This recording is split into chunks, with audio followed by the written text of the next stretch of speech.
each other to keep the human race going, and this is what we have to do, and the human race may come out looking much differently than what it did when you went in. That's something for us to think about. Instead of us dividing ourselves, we got to figure out how to come together, and we have to learn not only how to come together, but to respect each other where they stand. We have to stop feeling like you're not good enough, I'm better than you, or all that stuff, because it's not true. And when people act this way, it's mostly because they're operating in fear.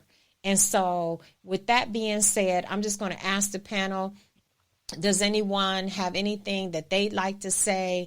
Victoria, is there anything that you'd like to say? Habiba, is there anything that you would like to say? Valerie, is there anything you'd like to say? Jay, is there anything you'd like to say before we close the panel? Because I'm going to let somebody close the show, not me tonight, today.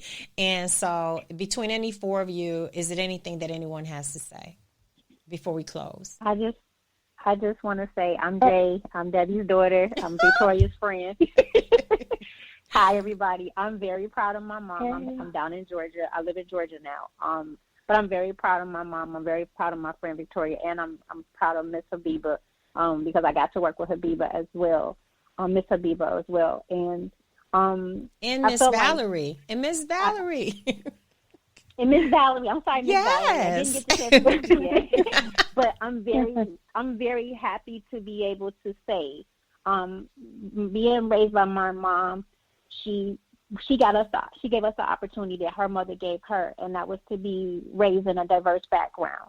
A lot of people don't know, but we are of Native American, Creole, and Hispanic descent as well. We're not completely Black and Indian. So my mom doing this actually shows me that it just shows to make me feel like my kids and my grandson, because she is a great grandmother, that we don't see color, we just see people, and that's how we were raised, and that's how we're raising the rest of our family and our lineage. And to be able to hear different women of different backgrounds share their triumphs and also their struggles, as well as we are all the same, we breathe the same, we think the same in some ways, we have different opinions. That's what makes us unique. But the fact that right now, to be able to see my friend run for mayor in Houston, to be able to see my mother to do a podcast with people that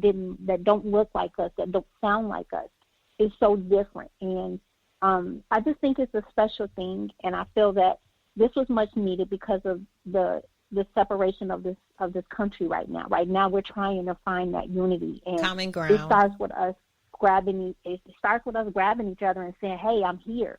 Whether we want to believe it or not, I'm here. I see you. I see what you go through. So I'm just happy to be a part of this. And yes, I've been on the phone the whole time listening and just proud. As a proud woman, as a proud mom, a proud grandmother, a proud daughter, a proud friend. I just applaud all of you, because a lot of you have made the way for me and my friends and my kids and my future generations to be able to do the things we're doing now, and just to be able to take a hat and say I commend and I'm proud of each and every one of you for sharing and taking the time out of your busy schedule. So thank you so much. Well, and thank you, Mom. You're welcome. Well, this is just going to be food for thought, and then after that, whoever wants to close can say the show is officially over.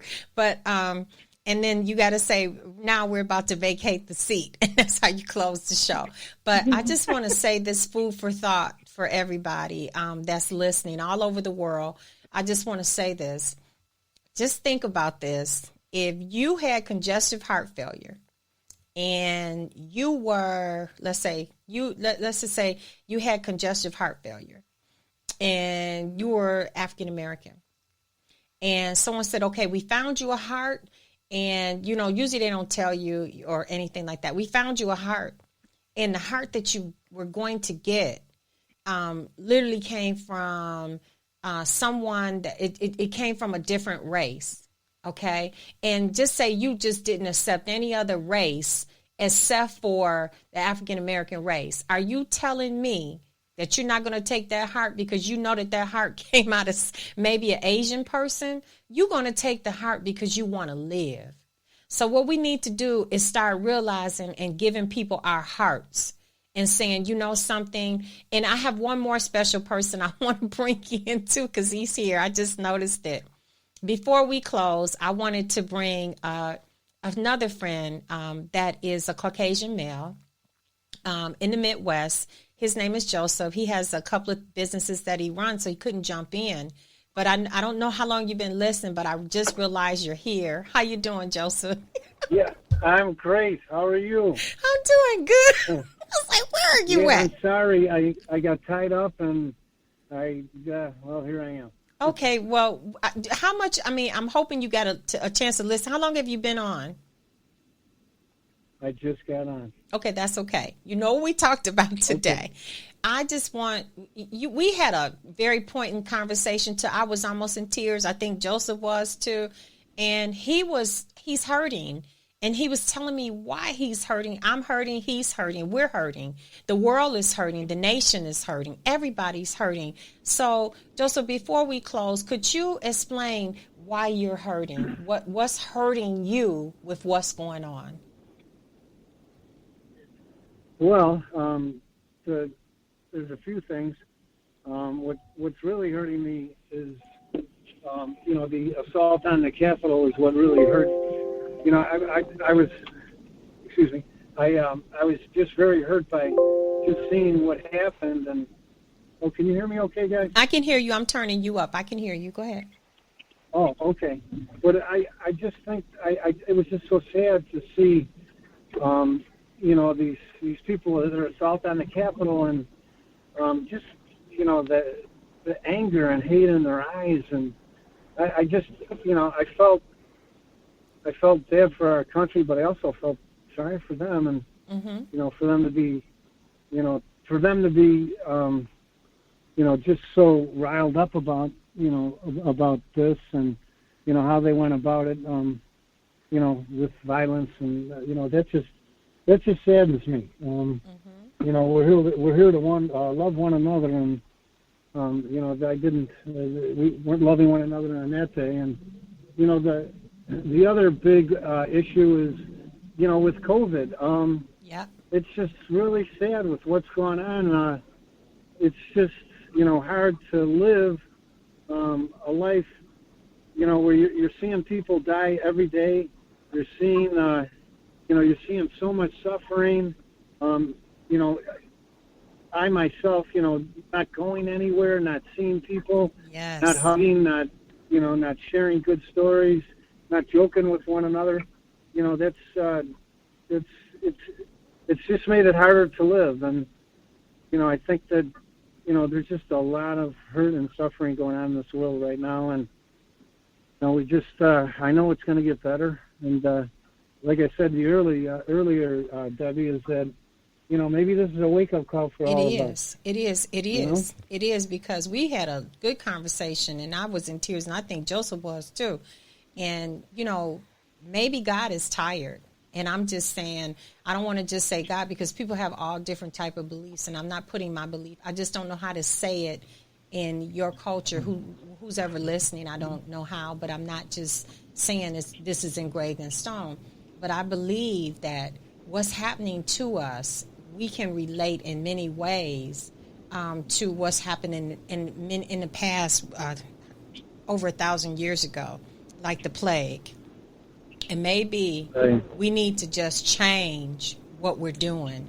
Maybe we need to learn to love one another, and as these doctors, these nurses that are working their bodies in sheer exhaustion, not seeing their families, the sacrifices that they're making. Some of them don't even go home. They go stay at a hotel because they don't want to make anyone sick in their family, being separated. All these things is things that we need to look at. And when he was saying this to me, I knew he was hurting. I knew when he said what happened at the Capitol, this is what's affecting me. I knew he was hurting. He was hurting for the people that were doing it, and we were hurting for the people that were angry, because we knew it wasn't right. And we're also hurting for our lawmakers, the people that died, that said, okay, I'm going and protest something, and I'm going to go do, and they didn't come back home again. They didn't make it back home. They didn't die of COVID, but they still died. And so we're thinking about all this stuff, like how it's not about when we come together, we have to do it now. And it's not about how we're going to come together. We got to figure it out now, and we got to act on it. And I'm just so glad that, Joseph, I just thank you for the conversation we had today. Is there anything else you want to share? Those are, true. I wish I had more. I told you I wanted to kind of reflect a little bit before I talked to you, but unfortunately I didn't have the time. But I just, I just hope, like I said, that people realize, we all have work to do, and we all have work to do, and we all, just have to be very, I think we're all going to be more considerate of one another and each other and their views, and, I think ultimately what's going to happen is we're going to create hopefully a more safe, peaceful, and happy world. I think so. I think reality is hitting us all, where things that we thought could never happen has happened, and now we need to stand up and be united and to begin to heal with respect to the next person. And I think that this is that wake-up call right here, right now. So with that being said, who's going to say the show is officially over and it's time to vacate the seat? It's not going to be me today. It has to be the panelists. Okay, who's doing it?